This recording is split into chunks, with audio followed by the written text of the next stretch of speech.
Welcome to a session on the essay Civil Disobedience by Henry David Thoreau.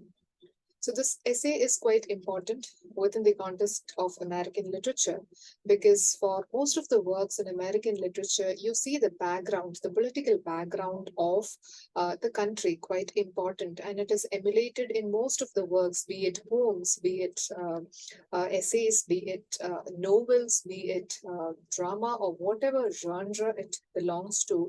It has got quite an importance. The political scenario did play quite an important role in the works in American literature. So this particular essay, it is by Henry David Thoreau, who was born in the year 1817 and he passed away in the year 1862. So he was an American philosopher, an environmentalist, a poet, and an essayist. And he was one of the most leading transcendentalists of in American literature. So transcendentalism is also again an important concept in American literature and something that was used by most of the American writers, the concept transcendentalism. So, Henry David Thoreau was one of the most important transcendentalists in America. So, Thoreau's work, which you might probably have heard about, the most important one being Walden, which was first published in the year 1854. And it talks about how he lived a life of solitude at Walden, near the Walden Pond in Massachusetts, from 1845 to 1847. So it was more like an experiment that Thoreau conducted, through which he wanted to talk about the aspects of individualism and self reliance. Again, important concepts emulated through American literature. So, civil disobedience, this particular essay that we are going to deal with, it was published in the year 1849. It was related to, but it was not just that topic, but it was related to non-violent resistance to the government. So he was instigating the people to express, a disagreement with the government in a non-violent way. Concepts which were later used by people or figures like Mahatma Gandhi in India, non-violent resistance. So civil means relating to the citizens' relationship with one another and the state. So that is why the essay is titled as Civil Disobedience. Now, what is a philosophy and writing style used by Thoreau? So he has this aspect where you see the close observation of nature, the personal experience. There is a pointed rhetoric. There is a way that he talks about certain topics. There are the symbolic meanings that you can get out of most of the topics that he talks about, and there is the historical lore, the historical or the context or the history of the country itself that he talks about, while displaying there is a sense of poetic sensibility and philosophical austerity. So it was not just about writing an essay with his political aspects, but it was written in such a beautiful way. And for Thoreau personally, philosophy, or he was a philosopher, so philosophy, it was not just a way of life or and not solely a lens for thought and discourse. It was not something that he used for writing alone. He emulated that in his life as well.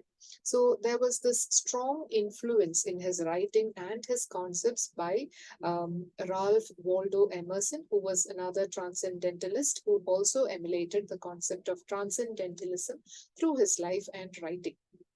So this particular, his writings were first published in the journal The Dial, and in that he basically criticized the American social institutions, especially slavery. Slavery is quite an important background in American literature, which is quite evident through many of the works, and it actively this essay actively supports the abolitionist movement, abolitionism of certain laws, which included the abolitionism of slavery itself. And he was also a proponent of limited government and individualism. He believed that government shouldn't intervene too much into the lives of people. So, the individual had the importance. So, individualism was given importance. Now, there are three important contexts which are quite important in this essay, especially this essay. The first context that you need to understand before reading the essay is transcendentalism. So transcendentalism, it is more like an idealistic stance against materialism.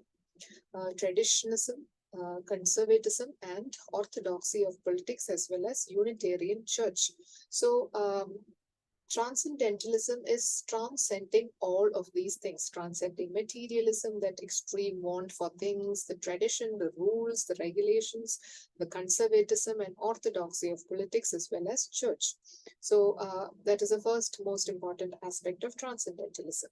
Now, it also emphasized the importance of the individual and his need to transcend ordinary life and invest life with spiritual worth. So, as I mentioned before, individualism was also quite an important concept that these writers used, including Emerson and Thoreau. So, the individual had the importance. What did the individual feel about certain things? These were the aspects that gained importance. So, primary importance was given to the individual, and also to transcend ordinary life and invest life with spiritual worth. Here, spiritual worth doesn't mean religion or anything of that sort, but a sort of tranquility. That was what transcendentalism intended to have.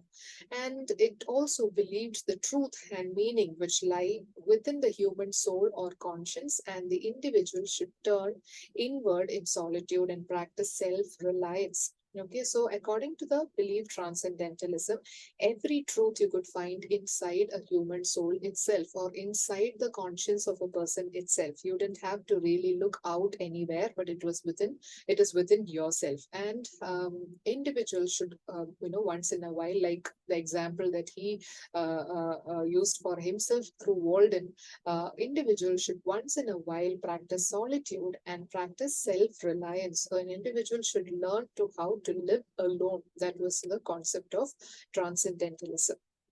That is the first context of this essay. The second context that he talks about is abolitionism.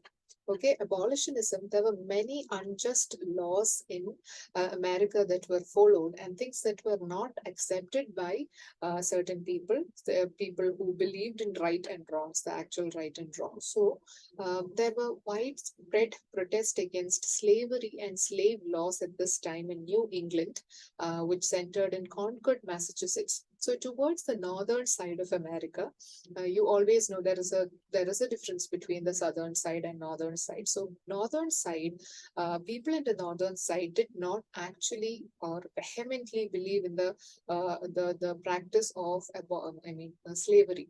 So after this essay was published, there came a controversial fugitive slave law in 1850, which helped slave owners and denied slaves the right to trial, supported by politician Daniel Webster. So basically, these laws accepted or agreed to slavery. Slaves could be easily bought and sold.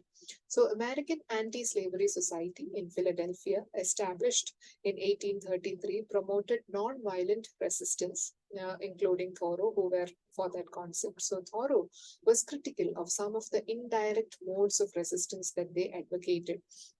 So, according to Thoreau, Thoreau had this belief that people should be openly able to talk about or openly deny the government. It shouldn't be, agreeing to it and being a hypocrite, or not agreeing to it in public and being a hypocrite and agreeing to it in private, but should be able to resist the unjust laws. So, slavery came to an end only at the end. Now, this is what happened in history. There was no particular use by this essay there, but slavery only came to an end by the end of Civil War in 1861 with the Emancipation Proclamation made by Abraham Lincoln. So this is the second context of abolitionism, because he also talks about this particular aspect of slave laws which were not acceptable and which had to be brought about. That was abolitionism. Coming to the third important context, which he addresses in the essay, Mexican-American War. Okay, so the USA under the President James K. Polk started a war on Mexico in 1846. It was, taking parts of Mexico to America. And there were lands seized from Mexico in 1848 with the Treaty of Guadalupe Hidalgo.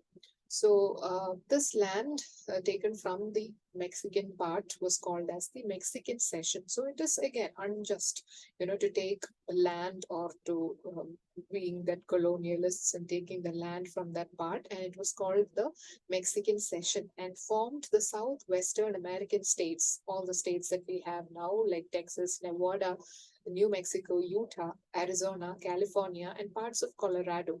And many Americans felt it was their manifest destiny to seize that land. Okay, so that was the reason given.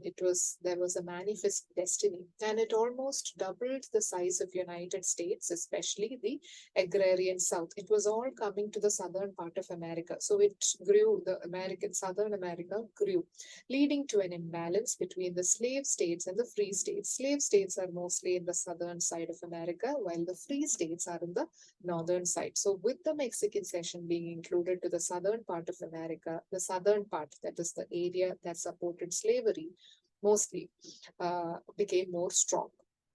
And the free states are in the northern sides. From there were people like Thoreau, Emerson, all of these people going against slavery. So these are the three important contexts that Thoreau discusses in this particular essay.